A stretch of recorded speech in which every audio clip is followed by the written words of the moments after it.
నమస్తే, welcome to Haripriya's media. Tollywood talented hero నవదళపతి సుధీర్ బాబు నటించిన తాజా చిత్రం హరోం హర.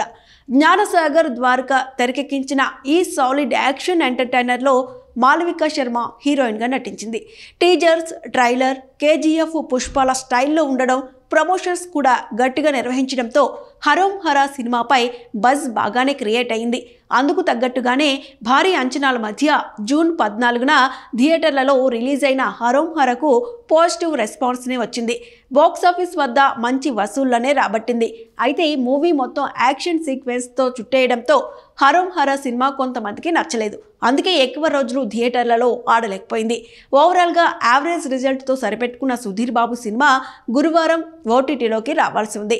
ప్రముఖ తెలుగు ఓటీటీ ప్లాట్ఫామ్స్ ఆహాతో పాటు ఈటీవీ విన్ కూడా హరోం హర మూవీ డిజిటల్ స్ట్రీమింగ్ హక్కులను సొంతం చేసుకున్నాయి.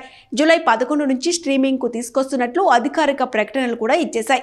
అయితే ఇప్పటి వరకు హరోం హర సినిమా ఏ ఓటీటీలోనూ కనిపించడం లేదు. దీంతో ఫ్యాన్స్ నిరాశ చెందుతున్నారు. కాగా ఇటీవల నవదీప్ లవ్ మోలీ సినిమా విషయంలో కూడా ఇలాగే జరిగింది. అధికారిక స్ట్రీమింగ్ డేట్ బదులు తర్వాతి రోజే ఓటీటీలోకి వచ్చింది. మరి హరోం హర సినిమా విషయంలో కూడా ఇలాగే జరుగుతుందేమో చూడాలి. శ్రీ సుబ్రహ్మణ్యేశ్వర సినిమాస్ బ్యానర్ పై సుమంత్ జీ నాయుడు ఈ చిత్రాన్ని నిర్మించారు.